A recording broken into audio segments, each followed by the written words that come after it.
इस बीच अमेरिका और इजरायल का ईरान पर सबसे बड़ा हमला यहां पर हो चुका है। ईरान में जबरदस्त तबाही इस वक्त हुई है और दावा यह किया जा रहा है कि ईरान के टॉप कमांडर से लेकर रक्षा मंत्री तक मारे गए हैं।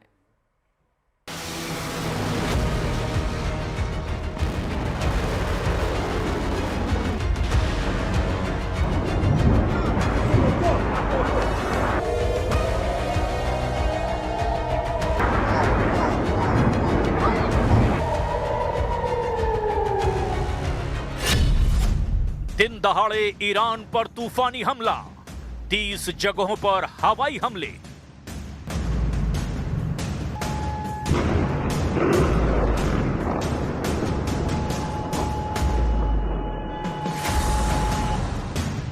अट्ठाईस फरवरी 2026 को सुबह 10 बजे ईरान पर अमेरिका और इजराइल ने मिलकर तूफानी हमले कर दिए।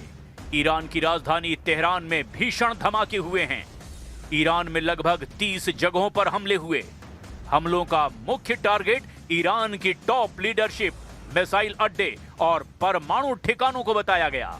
इजराइल ने ईरान के खिलाफ अपने नए ऑपरेशन का नाम लियोनस रोर यानी कि शेर की दहाड़ रखा है। अमेरिकी अधिकारियों के हवाले से बताया गया कि ये अमेरिका और इजराइल का ज्वाइंट मिलिट्री एक्शन है। अमेरिकी राष्ट्रपति डोनाल्ड ट्रंप ने इस बड़े कॉम्बैट ऑपरेशन की पुष्टि करते हुए कहा कि इसका लक्ष्य ईरान के खतरे को खत्म करना है। इजराइल ने दावा किया कि उसने ईरान के राष्ट्रपति मसूद पजेश्कियान और सुप्रीम लीडर अली खामनेई को निशाना बनाया है, लेकिन किसी के भी घायल होने या मरने की पुष्टि नहीं हुई है। ईरान में 30 जगहों पर अमेरिका और इजराइल ने हमले किए हैं। ईरान की राजधानी तेहरान में कई बम और मिसाइलों से स्ट्राइक की गई है। ईरानी शहर कोम में हमले हुए हैं। पश्चिमी ईरान के करमानशह पर भी हमला हुआ। ईरान के इस्फान पर हमला हुआ। तेहरान के पास सबसे बड़े शहर कराज पर हमला हुआ। कराज तेहरान के पास बड़ा शहर है। इस्फान यहां ईरान का सबसे बड़ा परमाणु अनुसंधान केंद्र और मिसाइल उत्पादन संयंत्र है। यहां पर भी हमले की खबर है।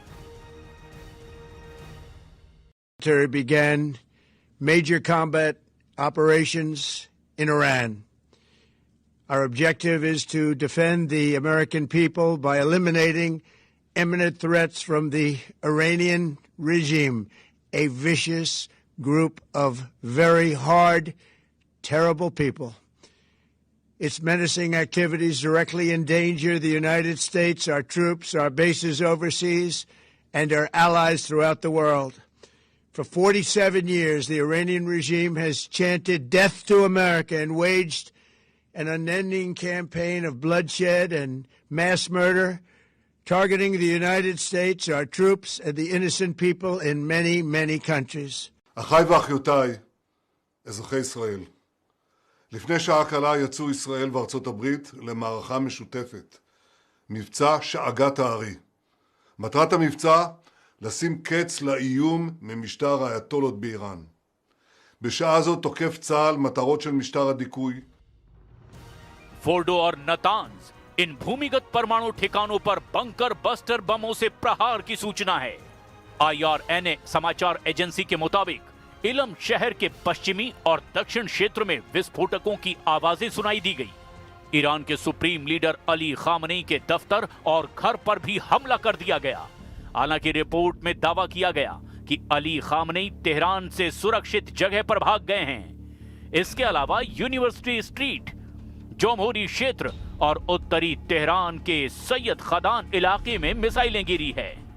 नेतन्याहू ने अमेरिका इजराइल के हमलों के बाद अपने पहले वीडियो मैसेज में तेहरान में शासन बदलने की बात कही। उन्होंने ईरान की जनता से कहा कि वो जुल्म के बोझ को हटाएं और एक आजाद और शांतिपूर्ण ईरान बनाएं। उनके मुताबिक अमेरिका इजराइल के हमले ऐसे हालात बनाएंगे जिससे ईरान के लोग अपना भविष्य खुद तय कर सकें।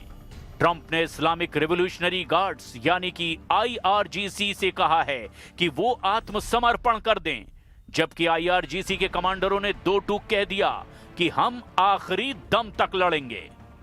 परमाणु ठिकाने फोर्डो, नतांज और इस्फान के परमाणु केंद्रों पर भी भारी प्रहार किया गया है ताकि ईरान की यूरेनियम संवर्धन क्षमता को खत्म किया जा सके। सैन्य मुख्यालय, ईरान के रिवोल्यूशनरी गार्ड्स यानी IRGC के मुख्यालयों और मिसाइल डिपो को निशाना बनाया गया। कोम, किरमानशाह, तबरीज, कारज, इलम और लोरेस्तान प्रांत में भी भारी बमबारी की खबरें हैं।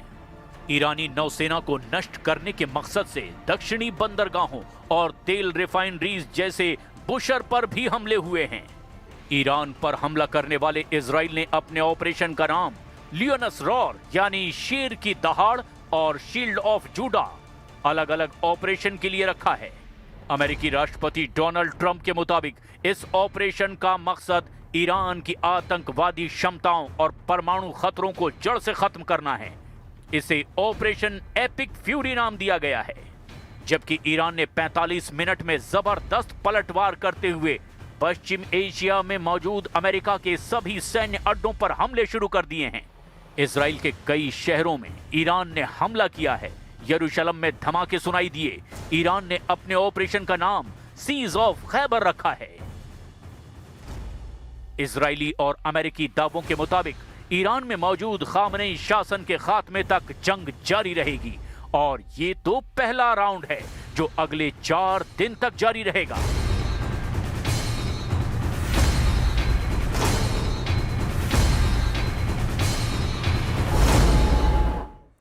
और एक बड़ी खबर इस वक्त आ रही है। इजरायल का ईरान पर बहुत बड़े हमले का दावा यहां पर फिर से आया है, जहां IDF का कहना है कि ईरान के मिसाइल लॉन्च साइट पर हमला उसने किया। ईरान के डिफेंस सिस्टम पर बड़ा हमला यहां पर किया गया है, यह IDF का कहना है। इजरायली डिफेंस फोर्स का कहना है इजरायल का ईरान पर बहुत बड़ा हमले का दावा। देखिए, सुबह दिन के वक्त लगभग यह हमला पहले इजरायल ने किया, जिसके बाद अमेरिका भी खुलकर सामने आता है। अमेरिका में ट्रंप ने ट्रूथ सोशल में बाकायदा ऐलान किया कि वो भी इस हमले में यहां पर शामिल है इजरायल के साथ। और उसके बाद ईरान की जवाबी कार्रवाई यहां पर होती है और फिर से एक बार यहां पर अब IDF का कहना है कि ईरान में उनने फिर से मिसाइलें यहां पर दागी हैं।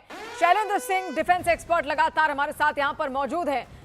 देखिए शैलेंद्र जी, अभी भी हमले रुके नहीं हैं, लगातार ये हमले चल रहे हैं। और जैसा आप कह रहे थे इससे पहले भी कि अमेरिका चाहता ही यही है कि पूरा मिडिल ईस्ट एक तरीके से ईरान के खिलाफ यहाँ पर हो जाए। तो आपको लगता है ऐसा, जो यूनिटी यहाँ पर मुस्लिम यूनिटी थी, पहले भी शिया और सुन्नी का तो हमेशा से मिडिल ईस्ट में आपने देखा ही है किस तरीके से वहां पर एक वॉर सी छिड़ी रहती है उनके बीच में। लेकिन ऐसे दौर में जब लगातार रमजान भी हो रहे हैं, यहाँ पर अपील भी की जा रही थी ईरान से भी, इजरायल से भी, कि ऐसे हालात ना बनाए जाएं, आपको लगता है ईरान का गल्फ कंट्रीज कुछ समर्थन यहाँ पर करेंगे? जिसमें एक तो देश ऐसा है ओमान, हमेशा से बहुत अच्छी जो फ्रेंडशिप रही है यहाँ पर ईरान और ओमान की रही है।